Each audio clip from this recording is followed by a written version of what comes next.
പശ്യാമി മോദിഷ്യ ഇതി ജ്ഞാനവിമോക്തഃ. അസുര സ്വഭാവി ഇങ്ങനെ വിചാരിക്കും, ഇന്ന് എനിക്ക് ഇത്രയേറെ ധനമുണ്ട്, എന്റെ പദ്ധതികൾ അനുസരിച്ച് ഞാൻ ഇനിയും ധനം ആർജിക്കും. ഇത്രയേറെ ധനം എനിക്കിപ്പോഴുണ്ട്, അത് ഭാവിയിൽ കൂടിക്കൂടി വരികയും ചെയ്യും. അയാൾ എന്റെ ശത്രുവാണ്, ഞാൻ അയാളെ കൊന്നു, ഇനിയുള്ള ശത്രുക്കളെയും ഞാൻ കൊല്ലും. ഞാൻ എല്ലാറ്റിനും ഉടമയാണ്, ഞാൻ സുഖിയാണ്, എല്ലാം തികഞ്ഞവനും ബലവാനും സന്തുഷ്ടനും സമ്പന്നനുമാണ്. കുലീനനായ ബന്ധുക്കൾ ഉണ്ട് എനിക്ക്, എന്നോളം ശക്തിമാനും സന്തോഷവാനുമായ ആരുണ്ട്? ഞാൻ യാഗങ്ങൾ അനുഷ്ഠിക്കും, ദാനം ചെയ്യും, സന്തോഷിക്കും എന്നെല്ലാം ഓർത്ത് അവർ അജ്ഞാനത്താൽ മോഹിതരാകുന്നു. ഹരേ കൃഷ്ണ. हरे कृष्ण माताजी। हरे माया कृष्ण। माताजी प्रणाम माताजी। हरे कृष्ण। प्रणाम माताजी। हरे कृष्ण। प्रणाम माताजी। हरे कृष्ण। प्रणाम हरे कृष्ण। മാതാജി 3-4 ദിവസത്തെ ലീവ് കഴിഞ്ഞ് ഞാൻ ഇന്ന് വന്ന് ക്ലാസ് കയറിയതേ हरे ഉള്ളൂ कृष्ण। കേട്ടോ മാതാജി. ഹരേ കൃഷ്ണ.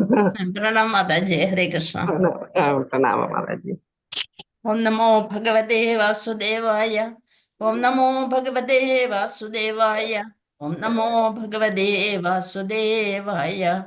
ओम अज्ञानतिमिरान्धस्य ज्ञानाञ्जनशलाकया चक्षुरुन्मीलितं येन तस्मै श्रीगुरवे नमः।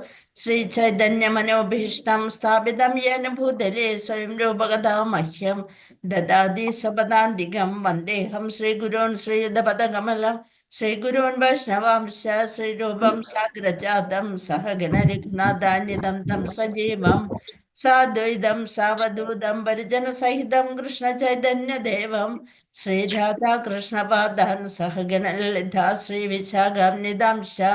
हे कृष्ण करुणा सिन्धो दीनबन्धो जगत्पदे गोपेश गोपिका कान्त राधा कान्त नमोऽस्तुते। तप्त काञ्चन गौरांगी राधे वृंदावनेश्वरी वृषभानुसुते देवी प्रणमामि हरिप्रिये। वाञ्छाकल्पतरुभ्यश्च कृपा सिन्धुभ्येव च पतितानां पावनेभ्यो वैष्णवेभ्यो नमो नमः। नमः ओं विष्णुपादाय कृष्णपृष्ठाय भूतले श्रीमते जयपताक स्वामिनिधि नामिने नमाचार्यपादाय निधाय कृपाप्रदायिने गौरकथादामदाय नगरग्रामतारिणे नमः ओं विष्णुपादाय कृष्णपृष्ठाय भूतले श्रीमते भक्तिवेदान्त स्वामिनिधि नामिने नमस्ते सारस्वते देवे गौरवाणी प्रचारिणे निर्विशेष शून्यवादी पाश्चात्य देशधारिणे जय श्री कृष्ण चैतन्य प्रभु नित्यानंद श्री अद्वैत गदाधर श्रीवासादि गौर भक्तवृंद। हरे कृष्णा कृष्णा कृष्णा हरे हरे हरे राम राम राम हरे हरे। हरे कृष्णा कृष्णा कृष्णा हरे हरे हरे राम राम राम हरे हरे। हरे कृष्णा कृष्णा कृष्णा हरे हरे हरे राम राम हरे हरे। हरे कृष्ण। അന്താരാഷ്ട്ര കൃഷ്ണ ബോധ സമിതി ബാംഗ്ലൂരു ഭഗവത്ഗീത ലെവൽ 2 ക്ലാസ്സിലേക്ക് എല്ലാവർക്കും സ്വാഗതം. ഇന്ന് അധ്യായം 16. ഹരേ കൃഷ്ണ. എല്ലാവർക്കും സ്വാഗതം. ഹരേ കൃഷ്ണ. हरे कृष्ण माताजी। ഹരേ കൃഷ്ണ. ഹരേ കൃഷ്ണ മാതാജി. നമ്മള് അധ്യായം 15 കഴിഞ്ഞു. പുരുഷോത്തമ യോഗം. അത് കഴിഞ്ഞ് ദേവാസുര ഭാവങ്ങള്. നമ്മളിൽ തന്നെ ദേവന്മാരുടെയും അസുരന്മാരുടെയും ഭാവങ്ങളുണ്ടെന്ന് കാണിക്കുന്നതാണ് ഈ അധ്യായം. അത് നമ്മൾക്ക് എങ്ങനെ മനസ്സിലാക്കാം എന്നും നമുക്ക് ഈ അധ്യായത്തിലൂടെ മനസ്സിലാക്കാം. ഹരേ കൃഷ്ണ. ഓം നമോ ഭഗവതേ വാസുദേവായ. ശ്ലോകം 1 തുടങ്ങി 3 വരെയുള്ളത്. ഹരേ കൃഷ്ണ. അഭയം സത്വസംശുദ്ധിർജ്ഞാനയോഗവ്യവസ്ഥിതി ദാനന്ദമശ്ച യജ്ഞശ്ച സ്വാധ്യായസ്തപ ആർജവം അഹിംസ സത്യം അക്രോധസ്ത്യാഗശാന്തിരപൈശുനം ദയാബുദ്ധേഷ്വലോലുപ്തം മാർദ്ദവം ഹ്രീരചാപലം തേജക്ഷമാ ധൃതി ശൗചം അദ്രോഹോ നാതിമാനിത ഭവന്തി സമ്പദം ദേവീം അഭിജാതസ്യ ഭാരത. ഹരേ കൃഷ്ണ. പരമദിവ്യോത്തമ പുരുഷൻ പറഞ്ഞു. എന്താ പറഞ്ഞത്? ഹേ ഭാരത, ഹേ ഭാരത ലക്ഷ്മണ,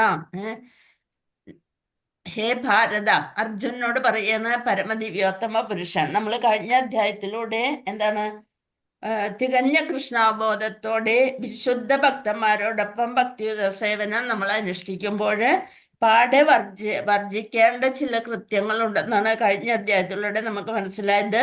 അതിൽ പ്രധാനമായതാണ് ഹൃദയ ദൗർബല്യം.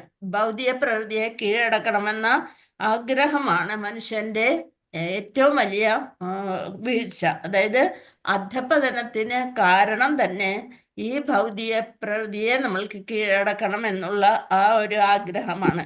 അത് എങ്ങനെ ഇല്ലാതാക്കാൻ സാധിക്കും? ദിവ്യ പ്രേമയുദ്ധ ഭഗവത് സേവനത്തിലൂടെ ആ ഒരു ആഗ്രഹത്തെ നമുക്ക് ഇല്ലാതാക്കാൻ സാധിക്കും. ഭൗതിക പ്രകൃതിയെ കീഴടക്കാനുള്ള വാസന വളരുന്നതോടൊപ്പം തന്നെ നമുക്ക് ഭൗതിക പദാർത്ഥങ്ങളിലുള്ള ആസക്തിയും അത് എങ്ങനെയെല്ലാം നേടിയെടുക്കാം എന്നുള്ളൊരു മനോഭാവവും കൂടുന്നു. അതാണ് മനോദൗർബല്യമായിട്ട് വരുന്നത്.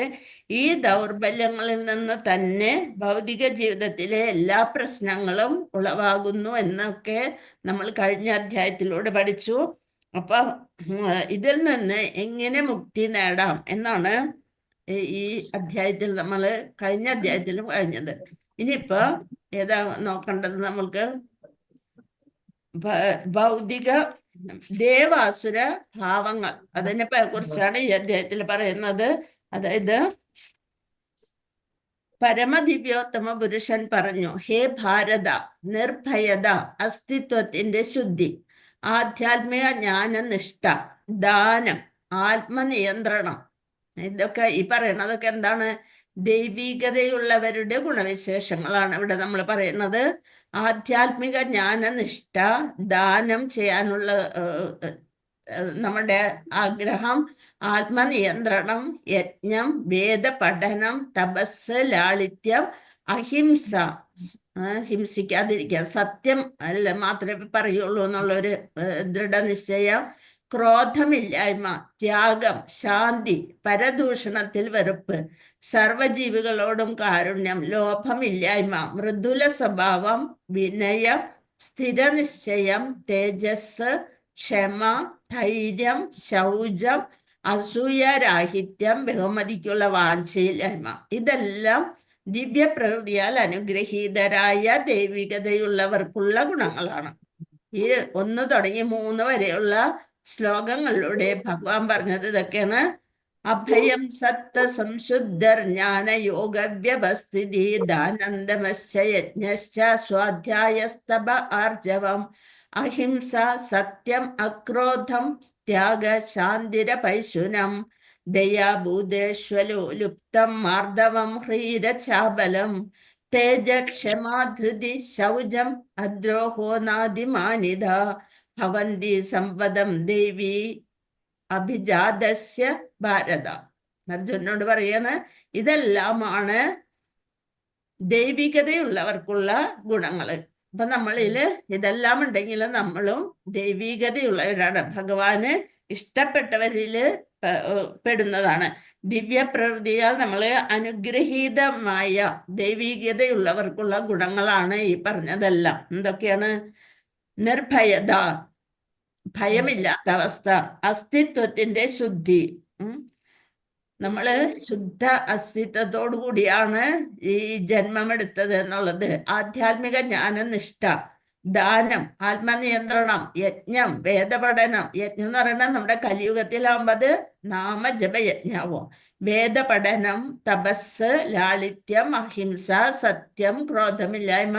ഇതൊക്കെ കാണുമ്പോൾ തന്നെ നമുക്ക് മനസ്സിലാവും ഇങ്ങനെയുള്ള പ്രകൃതിയിലെ എല്ലാ സ്വഭാവങ്ങളും ദൈവികതയുള്ളവർക്കുള്ള ഗുണങ്ങളാണ്. ശ്ലോകം 4. ദംഭോ ദർപ്പോ അഭിമാനശ്ച ക്രോധപാരുഷ്യമേവച അജ്ഞാനം ചാഭിജാതസ്യ പാർത്ഥ സംവാദ ആസുരീം. ഇനി അസുര ഗുണങ്ങളിലുള്ളവരുടെ സ്വഭാവം എന്തൊക്കെയാണ്? അസുര സ്വഭാവം എന്തൊക്കെയാണെന്നാണ് അടുത്ത ശ്ലോകത്തിൽ പറയുന്നത്. ഹേ പാർത്ഥ, പൃഥയുടെ പുത്ര, ഗർവം, അഹങ്കാരം, അഭിമാനം, എപ്പോഴും അഭിമാന ബോധത്തോടുകൂടി ആരെയും താഴ്ന്നു വണങ്ങാതെ ഒക്കെ അഭിമാനത്തോടുകൂടി, ക്രോധം, പാരുഷ്യം, ക്രോധം എന്ന് വെച്ചാൽ ദേഷ്യം, പാരുഷ്യം, അജ്ഞാനം എന്നിവ അസുര ഗുണങ്ങളാണ്. ഈ കഴിഞ്ഞ ശ്ലോകത്തിന്റെ ഭാവാർത്ഥം കുറേ അധികം ഉണ്ട്. അത് നമ്മൾക്ക് പർപ്പട്ടില്, അതായത് ഭാവാർത്ഥത്തില് പ്രഭുപാദന്റെ ഭാവാർത്ഥം ഒന്ന് എല്ലാവരും ഒന്ന് വായിച്ചു നോക്കണം. അപ്പൊ മനസ്സിലാവും ദൈവഗുണങ്ങള്, ദൈവിക ഗുണങ്ങള് ഏതെല്ലാണെന്ന് മനസ്സിലാവും. അക്രോധം എന്നൊക്കെ പറഞ്ഞത് ക്രോധത്തെ നിയന്ത്രിക്കല്. അതേസമയം ഇവിടെ ക്രോധമാണ് വരുന്നത്. ആർക്ക്? അസുര ഗുണത്തിലുള്ള സ്വഭാവമാകുമ്പോ ക്രോധം ആണ് വരുന്നത്. അപ്പൊ അതിന്റെ ഭാവാർത്ഥം ഒന്ന് നല്ലോണം വായിച്ചു നോക്കണം. ഈ ശ്ലോകം എന്ന് വെച്ചാല് നരകത്തിലേക്കുള്ള രാജവീതിയെ ചിത്രീകരിക്കുന്നു എന്നാണ് ശ്രീല പ്രഭുപാദർ പറയുന്നത്. ആസുര പ്രകൃതിയുള്ളവരെ മതസിദ്ധാന്തങ്ങളുടെ മറവില് അവയെ ആധ്യാത്മിക ശാസ്ത്രജ്ഞാനത്തിൽ പുരോഗതി നേടിയ ഭാവം പ്രദർശിപ്പിക്കാനാണ് അവര് ഇഷ്ടപ്പെടുന്നത്. എപ്പോഴും അവർ അഹംഭാവികളായിരിക്കും. കുറച്ചൊരു സമ്പത്തോ ഒരു വിദ്യാഭ്യാസമോ എന്തെങ്കിലും ഉണ്ടെന്നും പറഞ്ഞ് അഭിമാനിക്കും. ഇപ്പൊ നമ്മ പറയും അഭിമാനം നല്ലതല്ലേ എന്ന് ചോദിക്കും. പക്ഷെ കുറച്ച് കിട്ടിയാലും അതൊരു വലിയൊരു അഹങ്കാരത്തോടു കൂടിയുള്ള ഒരു അഭിമാനത്തില് അവര് കാണിക്കും. ഞാൻ വലിയ പഠിപ്പുണ്ട്, എനിക്ക് ഭയങ്കര ജോലിയുണ്ട്, അങ്ങനെയൊക്കെ പറഞ്ഞുകൊണ്ട് എപ്പോഴും അവര് അഹംഭാവികളായിരിക്കും. കുറച്ചൊരു സമ്പത്തോ വിദ്യാഭ്യാസമോ ഒക്കെ ഉണ്ടെന്നും പറഞ്ഞ് അഭിമാനിക്കും. ഒരു വിധത്തിലും അർഹരല്ലെങ്കിലും അവർ ബഹുമാനിക്കപ്പെടാനും ആരാധ്യരാവാനും ആഗ്രഹിക്കും. അങ്ങനെയൊക്കെ ഉള്ളതാണ് ആരുടെ പാരുഷ്യം എന്ന് വെച്ചാല് പരുക്കൻ മട്ട്. അതിനാണ് പാരുഷ്യം എന്ന് പറയാ. അജ്ഞാനം, അറിവില്ലായ്മ, ഇതൊക്കെയാണ് അസുര ഗുണങ്ങള്. അപ്പൊ ഇതൊക്കെ നമ്മളില് ആസുര സ്വഭാവവും ദൈവിക ഗുണങ്ങളും എല്ലാം ഒരു മനുഷ്യരിൽ തന്നെ ഉണ്ടാവും. അതെല്ലാം ആസുര സ്വഭാവം കുറച്ച് നമ്മള് ദൈവിക ഗുണം കൂട്ടാൻ ശ്രമിക്കണം. ഇതൊന്നും അസുര ഗുണമൊന്നും എനിക്കില്ല എന്ന് പറഞ്ഞാല് നമ്മളിൽ എന്തായാലും ഉണ്ട്. കുറച്ചൊരു ഗർവവും അഹങ്കാരവും അഭിമാനബോധവും ദേഷ്യവും പരുക്കമട്ടിലുള്ള സ്വഭാവവും അജ്ഞാനം, ഇതെല്ലാം നമ്മളിലും ഉള്ളത് തന്നെയാണ്. അപ്പൊ എന്താ ചെയ്യേണ്ടത്? ഈ ശാസ്ത്രഗ്രന്ഥങ്ങളും നാമജപത്തിലൂടെയും ശാസ്ത്രഗ്രന്ഥങ്ങളുടെ പഠനത്തിലൂടെയും കൃഷ്ണാബോധത്തിൽ എത്തിക്കഴിഞ്ഞാല് ആസുര ഗുണങ്ങള് കുറയ്ക്കാൻ നോക്കണം. ഹരേ കൃഷ്ണ. ശ്ലോകം 5. ദേവി സമ്പത് വിമോക്ഷായ നിബന്ധായ സുരീമത മാശുജ സമ്പദം ദേവീം അഭിജാതോസി പാണ്ഡവ. അഭൗതിക ഗുണങ്ങൾ മുക്തി സാധകങ്ങളും ആസുര ഗുണങ്ങൾ ബന്ധന കാരണങ്ങളുമാണ്. അതായത് ദൈവിക ഗുണങ്ങള് മുക്തി ലഭിക്കാൻ സഹായിക്കുന്നു. എന്നാൽ ആസുര ഗുണങ്ങള് ഈ പ്രകൃതിയിൽ തന്നെ നമ്മളെ ത്രിഗുണങ്ങളില് ബന്ധനസ്ഥനാകാൻ കാരണക്കാരാക്കുന്നു. പാണ്ഡുനന്ദന, ദൈവിക ഗുണങ്ങളോടെ പിറന്നവനായതുകൊണ്ട് നീ ദുഃഖിക്കേണ്ട. അർജുനൻ ഏത് ഗണത്തിൽ പെടുന്നു? ദൈവിക ഗുണങ്ങളാണ് അർജുനുള്ളത്. ഹരേ കൃഷ്ണ. ഹരേ കൃഷ്ണ. ദൈവിക ഗുണങ്ങളോടെ പിറന്നവനായതുകൊണ്ട് അർജുനോട് നീ ദുഃഖിക്കേണ്ട എന്നാണ് ഭഗവാൻ പറയുന്നത്. അടുത്ത ശ്ലോകം നോക്കാം. ദൗഭൂത സർഗൗ ലോകോസ്മിൻ ദൈവ ആസുര ഏവച ദൈവോ വിസ്തരശ പ്രോക്ത ആസുരം പാർത്ഥമേ ശൃണു. എന്താ ശൃണു എന്ന് പറഞ്ഞതിന്റെ അർത്ഥം നമ്മൾ പഠിച്ചത്? കേട്ടാലും. ദൗഭൂത സർഗൗ ലോകേസ്മിൻ ദൈവ ആസുര ഏവച ദൈവോ വിസ്തരശ പ്രോക്ത ആസുരം പാർത്ഥമേ ശൃണു. ഹേ പാർത്ഥ, പൃഥ്വിയുടെ പുത്രനായ കുന്തിപുത്ര അർജുന, ഈ ലോകത്തിലുള്ള എല്ലാ സൃഷ്ടികളും ആസുരം ദൈവികം എന്നീ 2 വിഭാഗങ്ങളിൽ ഒന്നിൽപ്പെടുന്നാണ് പറയുന്നത്. അപ്പൊ നമ്മള് ഒന്നിലെ ദൈവിക സ്വഭാവമാവണം, അല്ലെങ്കിൽ അസുരന്മാരിൽ പെടും. അപ്പൊ നമ്മളില് കുറച്ച് അസുര സ്വഭാവം ഉണ്ടെങ്കിൽ അത് നമ്മൾ മാറ്റാൻ ശ്രമിക്കണം. ഭക്തന്മാരായി കഴിഞ്ഞാല് ദൈവിക സ്വഭാവത്തിലാണ്, ആ വിഭാഗത്തിൽ പെടണം. ഹരേ കൃഷ്ണ. കൃഷ്ണ മാതാജി. ഹരേ കൃഷ്ണ മാതാജി. മാതാജിയെ കാണാൻ പറ്റുന്നില്ലല്ലേ മാതാജി? എന്റെ ഫോണില് ആണോ? നോക്കട്ടെ. പിക്ചർ മാത്രമേ കാണുന്നുള്ളൂ. പിക്ചർ മാത്രമേ ഉള്ളൂ. ഇപ്പൊ കാണുന്നുണ്ടോ? ഇല്ല.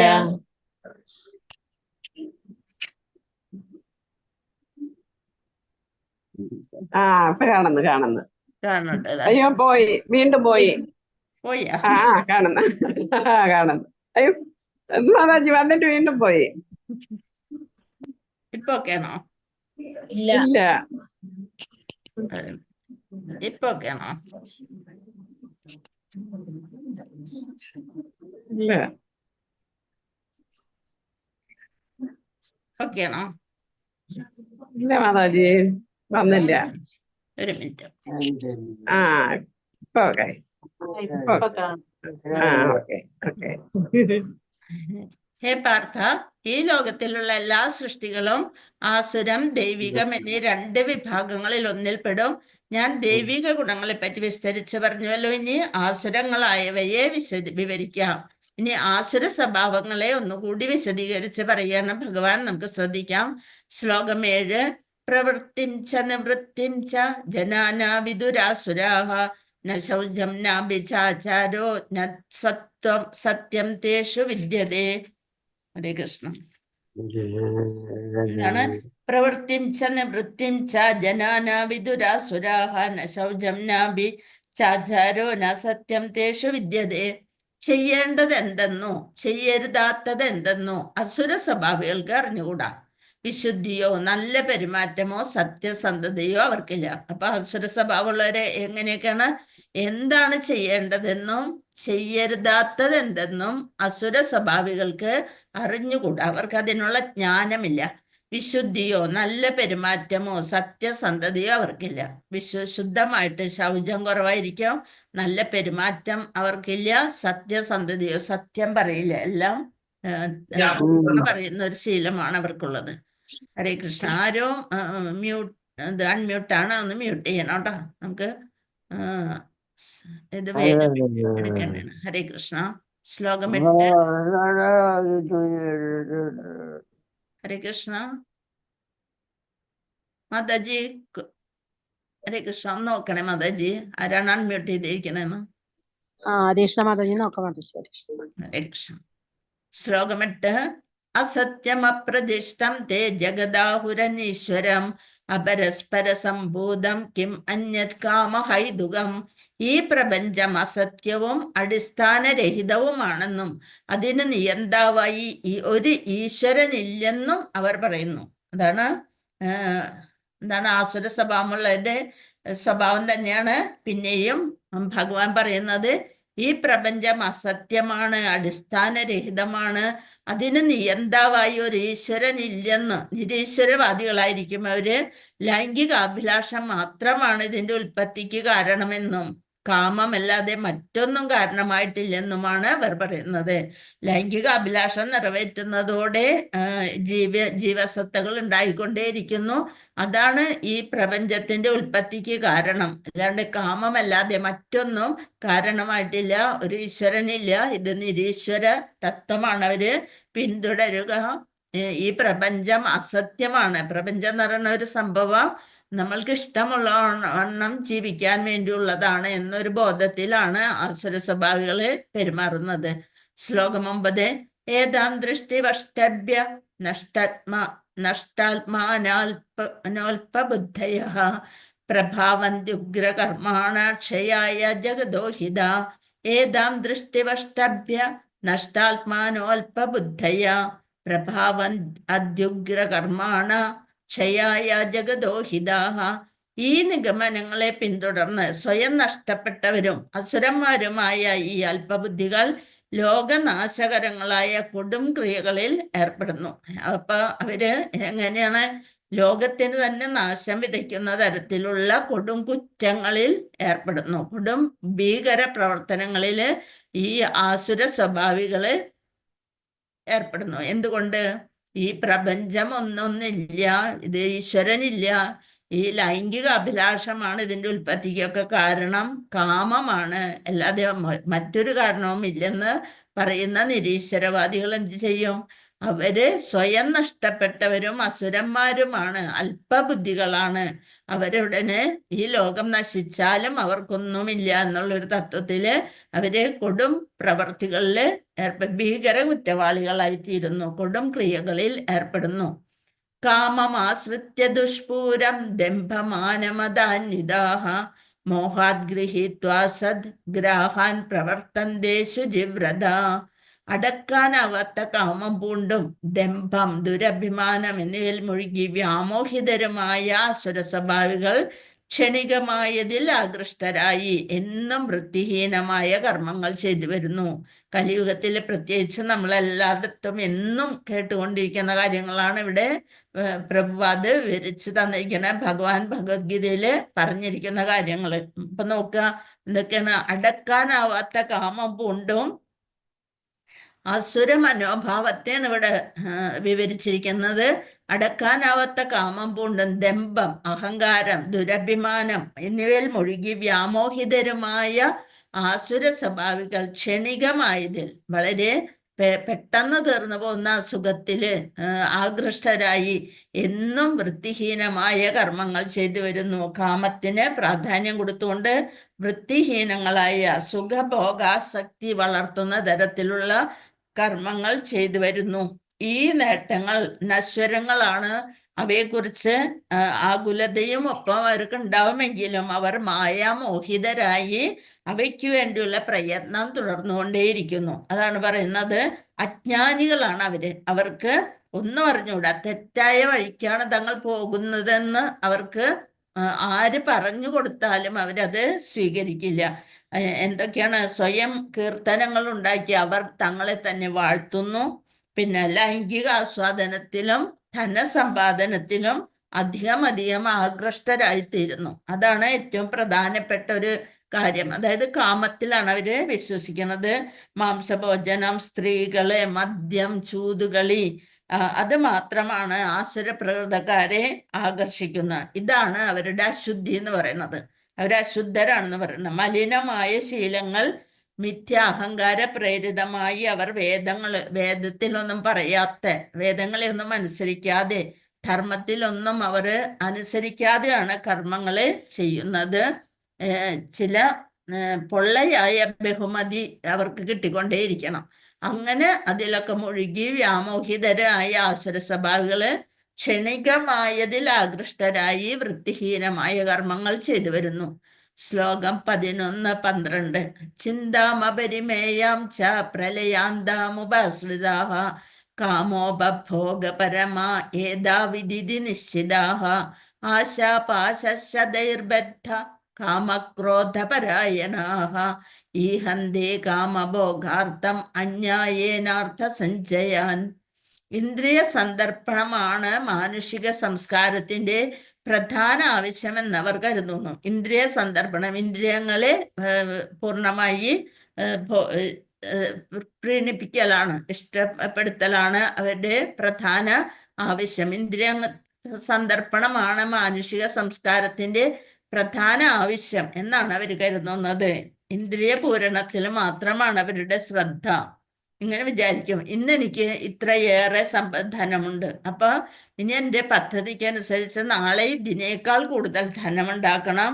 ഇപ്പൊ ധനം ആർജിച്ചു, അപ്പൊ ഇത്രയേറെ ധനമുള്ളതുകൊണ്ട് അയാൾ എൻ്റെ ശത്രുവാണ്, എനിക്ക് ഇനിയും ധനം കൂടി വരും, ഞാൻ അയാളെ കൊല്ലും, അല്ലെ എൻ്റെ ശത്രുക്കളെയൊക്കെ കൊല്ലാനുള്ള പ്രാപ്തി എനിക്കിപ്പോഴുണ്ട്, ഞാൻ എല്ലാം തികഞ്ഞവനാണ്, അപ്പൊ ബലവാനാണ്, സന്തുഷ്ടനാണ്, സമ്പന്നനാണ്. ഇതൊക്കെയാണ് അവരുടെ അജ്ഞാനമായ മനസ്സിൽ ഉദിക്കുന്നത്. കുലീനരായ ബന്ധുക്കളൊക്കെ ഉണ്ട്, ശക്തിമാനും സന്തോഷവാനുമാണ്. ഇതെല്ലാം അവർ ചിന്തിച്ചുകൊണ്ടിരിക്കും. അപ്പൊ യാഗങ്ങൾ അനുഷ്ഠിക്കണം, ദാനം ചെയ്യണുണ്ട്, ഞാൻ സന്തോഷിക്കും. ഇതൊക്കെ ഓർത്തിട്ട് അവര് അജ്ഞാനത്താൽ മോഹിതരായി തീരുകയാണ് ചെയ്യണത്. അതാണ് അനേകായിരം ആഗ്രഹങ്ങളുടെ വലക്കെട്ടിൽ അകപ്പെട്ട കാമക്രോധങ്ങൾക്ക് അധീനരായി സുഖഭോഗങ്ങൾക്കായി അന്യായമായിട്ടെങ്കിലും അവർ ധനം ഇങ്ങനെ സമ്പാദിച്ചുകൊണ്ടേയിരിക്കും. ഇതമദ്യമയാ ലബ്ധം ഇമം പ്രാപ്സ്യേ മനോരഥം ഇതമസ്തി ഇതമപി മേ ഭവിഷ്യതി പുനർധനം അസൗ മയാ ഹതശത്രുർ ഹനിഷ്യേ ചാപരാനപി ഈശ്വരോഹമഹം ഭോഗി സിദ്ധോഹം ബലവാൻ സുഖി. ഇതൊക്കെയാണ് അവര് പറഞ്ഞുകൊണ്ടിരിക്കുന്നത്. എന്താണ്? അസൗ മയാ ഹതശത്രുർ ഹനിഷ്യേ ചാപരാനപി ഈശ്വരോഹമഹം ഭോഗി സിദ്ധോഹം ബലവാൻ സുഖി. നേരത്തെ പറഞ്ഞ ആസുര സ്വഭാവി ഇങ്ങനെയൊക്കെ വിചാരിക്കും, ഇന്ന് എനിക്ക് ഇത്രയേറെ ധനമുണ്ട്, എൻ്റെ പദ്ധതികൾ അനുസരിച്ച് ഞാൻ ഇനിയും ധനം ആർജിക്കും. ഇത്രയേറെ ധനം എനിക്ക് ഇപ്പോഴുണ്ട്, അത് ഭാവിയിൽ കൂടി കൂടി വരും. ഇതൊക്കെയാണ് അവരുടെ ചിന്തകൾ. അയാൾ എൻ്റെ ശത്രുവാണ്, ഞാൻ അയാളെ കൊന്നു, ഇനിയുള്ള ശത്രുക്കളെയും ഞാൻ കൊല്ലും. ഞാൻ എല്ലാറ്റിനും ഉടമയാണ്, ഞാൻ സുഖിയാണ്, എല്ലാം തികഞ്ഞവനും ബലവാനും സന്തുഷ്ടനും സമ്പന്നനുമാണ്. കുലീനരായ ബന്ധുക്കൾ ഉണ്ട് എനിക്ക്. എന്നോളം ശക്തിമാനും സന്തോഷവാനുമായി ആരുണ്ട്? ഞാൻ യാഗങ്ങൾ അനുഷ്ഠിക്കും, ദാനം ചെയ്യും, സന്തോഷിക്കും എന്നെല്ലാം ഓർത്ത് അജ്ഞാനത്താൽ മോഹിതരാകുന്നു. ഇതെല്ലാം വെറും അജ്ഞാനമാണ്. ശ്ലോകം 16. അനേക ചിത്ത വിഭ്രാന്ത മോഹജാല സമാവൃതാഹ പ്രസക്ത കാമഭോഗേഷു പതന്തി നരകേഷു ജൗ. ഇങ്ങനെ പലവിധം ആകാംക്ഷകളിൽപ്പെട്ട് വലഞ്ഞും വ്യാമോഹത്തിന്റെ വലയിൽ കുടുങ്ങിയും ഇന്ദ്രിയ സുഖങ്ങളിൽ അത്യാസക്തരായി അവർ നരകത്തിൽ വീഴുന്നു. അങ്ങനെ അവസാനം അവര് ഈ ഇന്ദ്രിയ സുഖങ്ങളിൽ തന്നെ അത്യാസക്തരായി എല്ലാം നശിച്ച് ആ കാമം, ക്രോധം, ലോഭം അതിലൊക്കെ ഇതിലെല്ലാം പെട്ട് അവര് വ്യാമോഹത്തിന്റെ വലയിൽ കുടുങ്ങി ഇന്ദ്രിയ സുഖങ്ങളിൽ അത്യാസക്തരായി വീണ്ടും വീണ്ടും ഇന്ദ്രിയ സുഖങ്ങൾക്ക് വേണ്ടി പരക്കം പാഞ്ഞ് അവർ നരകത്തിൽ വീഴുന്നു. ശ്ലോകം 17. ആത്മസംഭാവിത സ്തബ്ധ ധനമാനമദാന്യുദാഹ യജന്തേ നാമയജ്ഞൈസ്തേ ദംഭേന വിധിപൂർവകം. നിഷേധികളും സ്വയം സംതൃപ്തരുമായി സമ്പത്ത്, ദുരഭിമാനം ഇവയാൽ വ്യാമോഹിതരായി അഹങ്കാരത്തോടെ അവർ ചിലപ്പോൾ വൈദിക വിധികളൊന്നും അനുസരിക്കാതെ തന്നെ പേരിന് ചില യജ്ഞങ്ങളും അനുഷ്ഠിക്കും.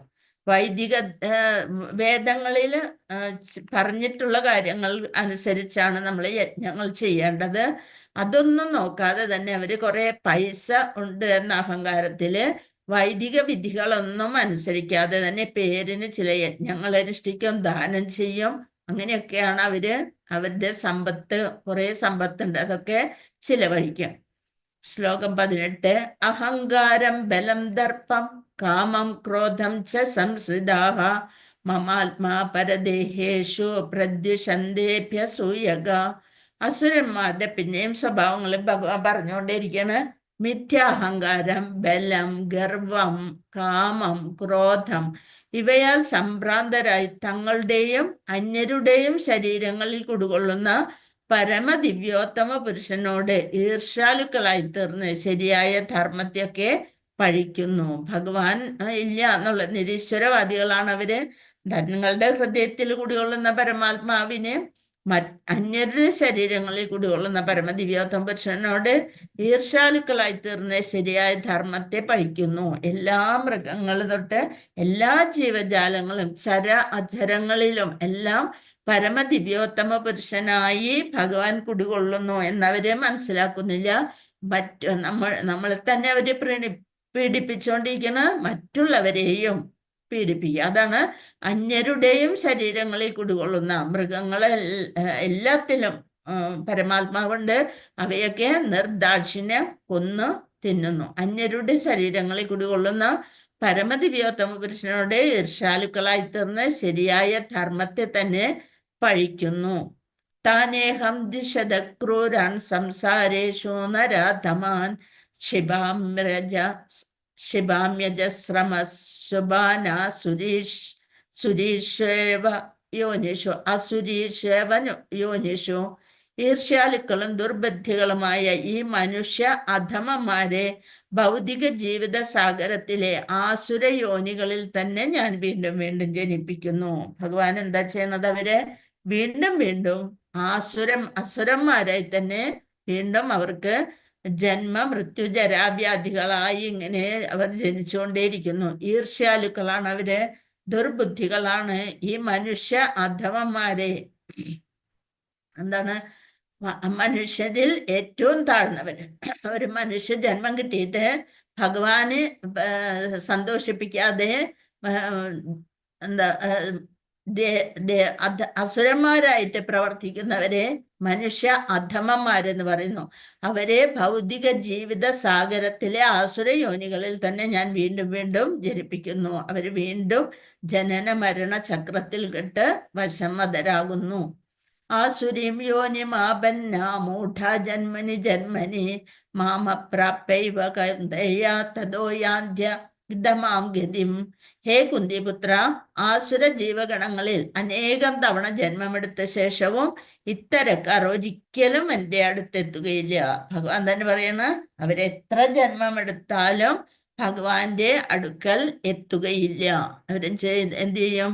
ക്രമേണ അവര് അധികം നീചങ്ങളായ തലങ്ങളിലേക്ക് താഴ്ത്തപ്പെടുന്നു. അവര് വീണ്ടും താഴ്ന്ന് അധമ ലോകങ്ങളിലേക്ക് പോയിട്ട് അധമ കുലത്തിലാണ് ജനിക്കുന്നത്. ആസുര ജീവഗണങ്ങളിൽ അനേകം തവണ ഇവര് അസുരന്മാരായി ജനിച്ച ശേഷം ഇത്തരക്കാർ ഒരിക്കലും ഭഗവാന്റെ അടുത്തെത്തുകയില്ല. ക്രമേണ അധികം നീചങ്ങളായ തലങ്ങളിലേക്ക് താഴ്ത്തപ്പെടുന്നു. അധോലോകങ്ങളിലായിരിക്കും. അവരുടെ ഭൂമിയിൽ തന്നെ ജനിക്കാൻ അവർക്ക് അവസരം കൊടുക്കുന്നില്ല. ത്രിവിധം നരകസ്വേദം ദ്വാരം നാശനം ആത്മനഃ കാമക്രോധസ്തദാ ലോഭസ്തസ്മാദേത്രയം ത്യജേത്. ഏതൊക്കെയാണ്?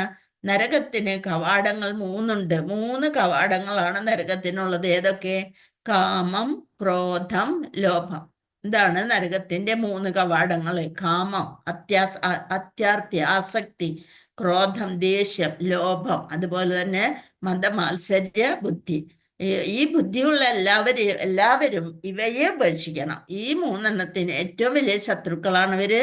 കാമം, ക്രോധം, ലോഭം. ബുദ്ധിയുള്ള എല്ലാവരും ഇവയെ എന്ത് ചെയ്യണം? ഉപേക്ഷിക്കണം. കാരണം അവ ആത്മാവിന്റെ അധപ്പതനത്തിലേക്ക് വഴിതെളിക്കും. അത് അസുര ജീവിതത്തിന്റെ ആരംഭം എങ്ങനെയാണെന്നാണ് പറയണത്. കാമത്തെ തൃപ്തിപ്പെടുത്താൻ നമ്മൾ ശ്രമിക്കുന്നു. കഴിയാതെ വരുമ്പോൾ ക്രോധവും ലോഭവും ഉണ്ടാവുന്നു. ലോഭന്ന് വെച്ചാൽ ലോഭം തന്നെ. ലോഭവും ഉണ്ടാവുന്നു. ആസുരമായ നിലയിലേക്ക് വഴുതി വീഴാൻ ഇഷ്ടപ്പെടാത്ത ബുദ്ധിമാനായ ഒരാൾ ഈ 3 വൈരികളിൽ നിന്ന് വിട്ടു നിൽക്കണം. താഴേക്ക് പോകാൻ താല്പര്യമില്ല, ഭഗവാനിലേക്ക് എത്തിപ്പെടാനാണെന്നുണ്ടെങ്കിൽ ഈ 3 നിന്ന് നമ്മൾ രക്ഷപ്പെട്ടിരിക്കണം. അതിൽ നിന്ന് വിട്ടു നിൽക്കണം. ഈ ഭൗതിക ശൃംഖലയിൽ നിന്ന് മോചനം നേടാനാവാത്ത വിധം ആത്മാവിന് ഈ 3 കാര്യങ്ങള് ദോഷം ചെയ്യും. ഏതൊക്കെ? കാമം, ക്രോധം, ലോഭം. ബുദ്ധിയുള്ള എല്ലാവരും ഇവയെ ഉപേക്ഷിക്കണം എന്നാണ് ഭഗവാൻ പറയുന്നത്. ശ്ലോകം 22. ഏതേർവിമുക്ത കൗന്ദേയ തമോദ്വാരൈസ്ത്രിഭിർനരഃ ആചരത്യാത്മനശ്രേയസ്തദോ യാതി പരാം ഗതി. കുന്തിപുത്ര, ഈ 3 നരകദ്വാരങ്ങളിൽ നിന്ന് രക്ഷ പ്രാപിച്ചവർ ആത്മസാക്ഷാത്കാരത്തിനുതകുന്ന കർമ്മങ്ങൾ ചെയ്ത് ക്രമേണ പരമപദത്തിലെത്തും. ഈ 3 കാര്യങ്ങളിൽ നിന്ന് നമ്മൾ രക്ഷ നേടിയാല് നമ്മള് ആത്മസാക്ഷാത്കാരം. എന്താണ് ആത്മസാക്ഷാത്കാരം? ഭഗവാന്റെ ഭക്തിയോഗത്തിലൂടെ ഭഗവാനെ സേവിക്കുക, ഭഗവാനിലേക്ക് എത്തിപ്പെടുക. ഇതായിരിക്കണം നമ്മുടെ ആത്മസാക്ഷാത്കാരം. അതിനുതകുന്ന കർമ്മങ്ങൾ ചെയ്ത് ക്രമേണ പരമപദത്തിലപ്പം എത്തും. അപ്പൊ എത്ര താഴേക്ക് പോയാലും നമ്മൾ അത് മനസ്സിലാക്കിക്കൊണ്ട് ഉയർന്നു വന്നാല് ഭഗവാൻ അതിന് നമ്മൾക്ക് സഹായം ചെയ്തു തരും. അപ്പൊ കാമം, ക്രോധം, ലോഭം, ഈ ശത്രുക്കളെ പറ്റി നമ്മൾ കരുതലോടെ ഇരിക്കണം. കാമക്രോധ ലോഭങ്ങളിൽ നിന്ന് എത്ര ഒഴിഞ്ഞു നിൽക്കുന്നുവോ അത്രത്തോളം അയാളുടെ ജീവിതം പരിശുദ്ധമായി തീരും. പിന്നെ വൈദിക സാഹിത്യങ്ങളിൽ പറയുന്ന നിയമനിബന്ധനകളൊക്കെ അനുസരിക്കാൻ സാധിക്കും. ഇത് 3 നിന്ന് രക്ഷപ്പെട്ടാൽ അതെല്ലാം അനുസരിക്കാൻ സാധിക്കും. മനുഷ്യന്റെ ജീവിതത്തിനുള്ള ആ നിയന്ത്രണങ്ങളെ ഒക്കെ മനസ്സിലാക്കി ആ പ്രമാണങ്ങളെയൊക്കെ സ്വീകരിച്ചുകൊണ്ട് ക്രമേണ അദ്ദേഹത്തിന് ആധ്യാത്മിക ഉന്നതിയിലേക്ക് ഉയരാൻ സാധിക്കും. അപ്പൊ അതിന് നാമജപം കൂടിയേ തീരും. അപ്പൊ നമ്മൾ എന്താവും? ജീവിതം പരിശുദ്ധമായി തീരും. നമ്മുടെ ഹൃദയം ശുദ്ധീകരിക്കാനുള്ള എളുപ്പ വഴിയാണ് നാമജപം. യശാസ്ത്രവിധിമിസൃജ്യം വർത്തതേ കാമകാരദഃ ന സിദ്ധിമവാപ്നോതി ന സുഖം ന പരാം ഗതിം. ശാസ്ത്രവിഹിതങ്ങളായ വചനങ്ങളെ കണക്കിലെടുക്കാതെ തന്നിഷ്ടം പോലെ പ്രവർത്തിക്കുന്നവർക്ക് പരിപൂർണതയോ പരമലക്ഷ്യപ്രാപ്തിയോ സുഖം പോലുമോ നേടാനാവില്ല. നമ്മള് വേദ സാഹിത്യങ്ങളിലെല്ലാം എഴുതി വെച്ചിട്ടുണ്ട്, എങ്ങനെയാണ് നമ്മൾ ഒരു ഭൗതിക ലോകത്തിൽ ജീവിക്കേണ്ടതെന്ന്. അങ്ങനെ ശാസ്ത്രവിഹിതങ്ങളായ വചനങ്ങളെ കണക്കിലെടുക്കാതെ, ഇതൊന്നും കണക്കിലെടുക്കാതെ തന്നിഷ്ടം പോലെ പ്രവർത്തിക്കുന്നവർക്ക് ഒരിക്കലും അവരുടെ ജീവിതം പരിപൂർണതയിലെത്തില്ല. അതുപോലെ പരമലക്ഷ്യപ്രാപ്തി, ഭഗവാനിൽ എത്തിച്ചേരുക എന്നാണ് നമ്മുടെ പരമലക്ഷ്യപ്രാപ്തി. അതുപോലെ സുഖം പോലുമോ നേടാൻ സാധിക്കില്ല എന്ന് ഭഗവാൻ ഉറച്ചു പറയണം. എന്തായിരിക്കണം? വ്യത്യസ്ത ജാതികൾക്കും വ്യത്യസ്ത ആശ്രമങ്ങൾക്കും യോജിച്ച ശാസ്ത്രവിധികളുണ്ട്. ഈ നിയമങ്ങളും ക്രമീകരണങ്ങളും എല്ലാവരും അനുസരിക്കണം. അത് അനുസരിക്കാതെ തന്നിഷ്ടപ്രകാരം കാമക്രോധ ലോഭങ്ങളെ പ്രേരിതനായി പ്രവർത്തിച്ചാല് ജീവിതത്തിൽ ഒരിക്കലും അവർക്ക് പരിപൂർണത നേടുകയില്ല. ഈ സിദ്ധാന്തങ്ങളെല്ലാം അറിഞ്ഞിട്ടും തന്നിഷ്ടം പോലെ സ്വജീവിതത്തില് പ്രയോഗിക്കാത്തവരാണ് നര അധമന്മാർ എന്ന് പറയുന്നത്. അവര് പിന്നെ മനുഷ്യനായി ജനിച്ചു, എന്നിട്ടും ആ ജീവാത്മാവ് ബുദ്ധി ഉപയോഗിച്ച് തന്റെ ജീവിതത്തെ സമുത്കൃഷ്ടമാക്കുന്ന നിബന്ധനകളെ അനുസരിച്ച് എവിടെത്തണം? നമ്മള് പരിപൂർണതയിലെത്താനായിട്ട് ശ്രമിക്കണം. അത് ചെയ്യാത്തവര് നര അധമന്മാരാണ്. അവരെന്താവും? ഇത്തരം തന്നിഷ്ടക്കാർ ഭഗവാന്റെ ശാപമേൽക്കാൻ വിധിക്കപ്പെട്ടവരാണ് എന്നാണ് ഭാവാർത്ഥത്തിലൂടെ പറയുന്നത്. ഭഗവാന്റെ ശാപമേൽക്കാൻ വിധിക്കപ്പെട്ടവരാണ്. മനുഷ്യ ജീവിതത്തിന് വിധിക്കപ്പെട്ട പരിപൂർണത അവർക്ക് ലഭിക്കില്ല. ജീവിത പവിത്രീകരണത്തിന് മനുഷ്യ ജീവിതത്തിന്റെ സവിശേഷ ഉദ്ദേശം തന്നെ ജീവിതത്തിന്റെ പവിത്രീകരണമാണ്. നിയമ നിബന്ധനകളെ ലംഘിക്കുന്ന ഒരാൾക്ക് സ്വയം ശുദ്ധീകരിക്കാനും സാധിക്കില്ല. യഥാർത്ഥ സുഖം അവര് വിചാരിക്കുന്ന സുഖമല്ല, അത് നൈമിഷികം മാത്രമാണ്. നിമിഷ നേരത്തേക്കുള്ള സുഖമാണ് അവർ തേടുന്നത്. ശരിയായ യഥാർത്ഥ സുഖം അവർക്ക് നേടാൻ ഒരിക്കലും സാധിക്കില്ല. ശ്ലോകം 24. തസ്മാശാസ്ത്രം പ്രമാണം തേ കാര്യകാര്യവ്യവസ്ഥിതൗ ജ്ഞാത്വാ ശാസ്ത്രവിധാനോക്തം കർമ്മ കർത്തുമിഹാർഹസി. ഇപ്പൊ നമ്മൾക്ക് ശ്ലോകങ്ങളൊക്കെ ചൊല്ലുമ്പോ തന്നെ അതിൽ നിന്ന് അതിന്റെ അർത്ഥമൊക്കെ മനസ്സിലാക്കി എടുക്കാൻ സാധിച്ചു തുടങ്ങിയെന്ന് തോന്നണം അല്ലെ. ഇങ്ങനെ ശാസ്ത്രപ്രമാണം കാര്യവ്യവസ്ഥിതം ജ്ഞാത്വ അറിഞ്ഞാൽ ശാസ്ത്രവിധാനോക്തം കർമ്മ കർത്തോ മിഹാർഹസി. അപ്പൊ നമുക്ക് കിട്ടാത്ത അർത്ഥങ്ങളൊക്കെ അപ്പൊ തന്നെ ഇവിടെ ഭഗവത്ഗീത നമ്മൾ എന്നും വായിക്കണം. ഒരധ്യായെങ്കിലും അല്ലെങ്കിൽ ഒരു 10 ശ്ലോകമെങ്കിലും വായിച്ച് അതിൻ്റെ അർത്ഥം സഹിതം നോക്കിയിട്ട് അതിൻ്റെ ഭാവാർത്ഥം വായിക്കാനായിട്ട് ശ്രമിക്കണം. അപ്പൊ നമ്മൾക്ക് അതേ വാക്കുകൾ തന്നെയാണ് പിന്നെയും ഓരോന്ന് വരുന്നത്. ജ്ഞാത്വ അറിഞ്ഞിട്ട് അങ്ങനെയൊക്കെ ഉള്ളത്. അപ്പൊ തസ്മാത് അതുകൊണ്ട്, തസ്മാത് ശാസ്ത്രം കാര്യവ്യവസ്ഥിതൗ എന്ന് വെച്ചാല് കാര്യമേത് അകാര്യമേത് എന്ന ഗണനയിൽ തേ നിനക്ക്, അങ്ങനെയാണ് ആദ്യം കൊടുക്കും, പിന്നെ രണ്ടാമത്തേത് ചിലപ്പോൾ അവസാനമായിരിക്കും കൊടുക്കുക. അപ്പൊ അതിനനുസരിച്ച് അർത്ഥസഹിതം നോക്കി നിനക്ക് ശാസ്ത്രം അത് കഴിഞ്ഞിട്ടാണ് പ്രമാണമാകുന്നു. അത് പ്രമാണമായിട്ട് കരുതണം. ശാസ്ത്രത്തിൽ വിധിച്ചിരിക്കുന്ന വിധിയെ ജ്ഞാത്വ അറിഞ്ഞിട്ട് എന്നിട്ട് കർമ്മം ചെയ്യണം. കർമ്മ കർത്തും അർഹസി നീ അർഹിക്കുന്നു. അങ്ങനെ ഒന്ന് കുറച്ച് ശ്ലോകങ്ങളുടെ അർത്ഥത്തിനനുസരിച്ച് നമ്മൾ വായിച്ചു പോകുമ്പോൾ നമ്മൾക്ക് വളരെ എളുപ്പമാവും. പിന്നെ ശ്ലോകപാരായണ സമയത്ത് നമ്മൾക്ക് ആ അർത്ഥം നമ്മുടെ മനസ്സിൽ തെളിഞ്ഞു വരും. എന്ത് ചെയ്യണം, എന്ത് ചെയ്യാൻ പാടില്ല, അതാണ് കാര്യവ്യവസ്ഥിതവും. എന്ത് ചെയ്യണം, എന്ത് ചെയ്യാൻ പാടില്ല എന്ന് ധർമ്മശാസ്ത്രങ്ങളുടെ അടിസ്ഥാനത്തിൽ ഒരാൾ മനസ്സിലാക്കണം. ജ്ഞാത്വ അറിയണം. ഈ നിയമ നിബന്ധനകൾ പഠിച്ചറിഞ്ഞ ശേഷം മാത്രം പ്രവർത്തിക്കുക. ഇതിനനുസരിച്ചായിരിക്കണം നമ്മൾ ജീവിതത്തിൽ പ്രവർത്തിക്കേണ്ടത്. നമ്മുടെ ജീവിത പ്രവർത്തികൾ അതിനനുസരിച്ച് ക്രമീകരിക്കുക. തന്മൂലം ക്രമേണ ഉന്നതി പ്രാപിക്കും. അപ്പോൾ നമ്മൾക്ക് ഉന്നതി പ്രാപിക്കും. ഇത് കൂടാതെ, ഇത് വിവർത്തനയാവണുള്ളൂ. ഇത് കൂടാതെ ശ്രീല പ്രഭുപാദര് നമ്മൾക്ക് വേണ്ടി വിശദമായിട്ടുള്ള ഭാവാർത്ഥം കൂടി നമ്മുടെ ഭഗവത്ഗീത യഥാരൂപം എന്ന പുസ്തകത്തില് വളരെ വിശദമായിട്ട് തന്നിട്ടുണ്ട്. അപ്പൊ അത് നമ്മൾ സമയത്തിനനുസരിച്ച് ഒരു മണിക്കൂർ കിട്ടിയാല് അതൊന്ന്, അല്ലെങ്കിൽ ഒരു 10 മിനിറ്റ് കിട്ടിയാല് 2 ശ്ലോകമെങ്കിലും നോക്കി അതൊന്ന് നോക്കി പഠിക്കാനായിട്ട് ശ്രമിക്കണം. അതിനുള്ള സമയം ഉണ്ടാക്കി നമ്മൾ പഠിക്കണം. എന്നാലാണ് ഭഗവത്ഗീത. അല്ലാണ്ട് ഇങ്ങനെ ഓരോ ലെവൽ 1 കഴിഞ്ഞു, ലെവൽ 2 കഴിഞ്ഞു, എല്ലാം മനസ്സിലായി എന്ന് വിചാരിക്കരുത്. നമ്മൾ ഡെയിലി ഭഗവാന്റെ ഈ വാണി കേൾക്കാനും മനസ്സിലാക്കാനുമുള്ള സമയം കണ്ടെത്തിയേ പറ്റുള്ളൂ. അതുകൊണ്ടാണ് കൃഷ്ണാബോധത്തിൽ വന്നാൽ നമ്മൾ ഉയർന്നുകൊണ്ടേയിരിക്കണം. അല്ലെങ്കിൽ അധോലോകത്തിലേക്ക് പോവരുത്. നമ്മൾ ഭൗതികതയില് ത്രിഗുണങ്ങൾക്ക് അടിമപ്പെട്ട് ഇങ്ങനെ പ്രവർത്തിച്ചുകൊണ്ട് നമ്മൾ താഴേക്ക് പോകും. അപ്പൊ അതിൽ നിന്ന് ഉയർന്ന് ഉപരിലോകങ്ങളിലേക്ക് എത്താനായിട്ട്, ഭഗവാനിലേക്ക് എത്തുക എന്നുള്ള നമ്മുടെ ലക്ഷ്യത്തിലേക്ക് അടുക്കാൻ വേണ്ടിയിട്ട് ഭഗവത്ഗീത നമ്മൾ എന്തായാലും മനസ്സിലാക്കണം. പഠിക്കാനും എല്ലാം അറിയാനായിട്ട് നമ്മളെ കൊണ്ട് സാധിക്കില്ല. അപ്പൊ മനസ്സിലാക്കാൻ ശ്രമിക്കണം. അപ്പം ഭഗവാൻ നമ്മളെ അതിനനുസരിച്ച് നമ്മളെ സഹായിക്കും. ഹരേ കൃഷ്ണ ഹരേ കൃഷ്ണ ഹരേ കൃഷ്ണ കൃഷ്ണ കൃഷ്ണ ഹരേ ഹരേ ഹരേ രാമ രാമ രാമ ഹരേ ഹരേ. ഹരേ കൃഷ്ണ. ഇത് ഏറ്റവും പ്രധാനപ്പെട്ട ഒരു അധ്യായം തന്നെയാണ്. ദേവാസുര ഭാവങ്ങൾ നമ്മുടെ ജീവിതത്തിൽ പകർത്തേണ്ടത്, അല്ലെങ്കിൽ നമ്മളെ വിലയിരുത്താൻ സഹായിക്കുന്ന ശ്ലോകങ്ങളാണ് ഇതിലുള്ളത്. അപ്പൊ ഇതിന്റെ എന്തെങ്കിലും സംശയം ഉണ്ടെങ്കിൽ ചോദിക്കാം. നമ്മുടെ ചോദ്യങ്ങൾ നോക്കിയിട്ട് അത് കഴിഞ്ഞതിന് ശേഷം നമുക്ക് സംശയം ദൂരീകരിക്കാം, എന്തെങ്കിലുമൊക്കെ സംശയം ഉണ്ടെങ്കിൽ. ഹരേ കൃഷ്ണ.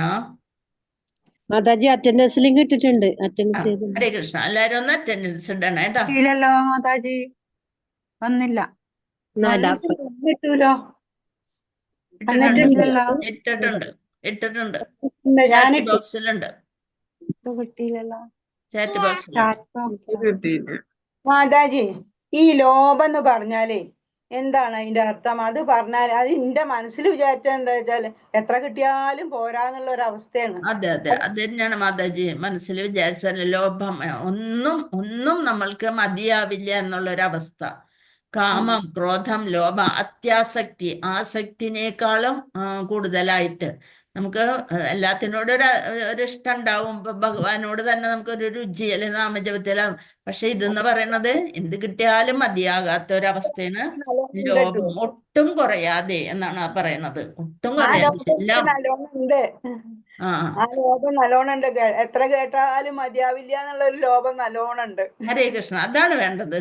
ഭഗവാന്റെ കാര്യം കേൾക്കാനായിട്ട് അതിനെയൊക്കെ തിരിക്കുക. ഹരേ കൃഷ്ണ മാതാജി. രക്ഷപ്പെട്ടു. ഹരേ കൃഷ്ണ.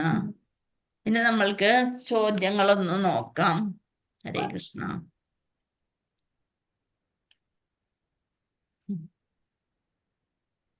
രജനി മാതാജിയാണോ പറഞ്ഞത്? എന്താ? രജനി അതെ എനിക്ക് ഇത്ര കേട്ടാലും മതിയാവില്ല മാതാജി. കേട്ടാലും അതുപോലെ ഭഗവാനെ ഇങ്ങനെ കണ്ട് ഇത്ര വാങ്ങിച്ചു വെച്ചാലേ എനിക്ക് അതും മതിയാവൂല. അങ്ങനെയും കൂടെ ഒരു സ്വഭാവമുണ്ട്. ഞാൻ ചോദിച്ചത് ഈ ലോഭം എന്ന് വെച്ചാൽ എന്തിനോടുള്ള ലോഭാണോ അത് വിചാരിച്ചിട്ടാ ഞാൻ ചോദിക്കാൻ കാരണം. ഹരേ കൃഷ്ണ. രാധിക മാതാജി. ഹരികൃഷ്ണ. അപ്പൊ ദൈവികതയുള്ളവരുടെ സ്വഭാവത്തിൽ കാണപ്പെടുന്ന 10 ഗുണങ്ങളാണ് നമ്മൾ നേരത്തെ ചോദിച്ചത്. കുറേ ഗുണങ്ങളുണ്ട്. അതിലെ 10 നമ്മൾക്കൊന്ന് പറയാൻ പറ്റുമെന്നുണ്ടെങ്കിൽ അത് ആ 10 നമ്മുടെ സ്വഭാവത്തിൽ ചേർത്ത് വയ്ക്കണം. ഹരേ കൃഷ്ണ. ഏതൊക്കെയാണ്?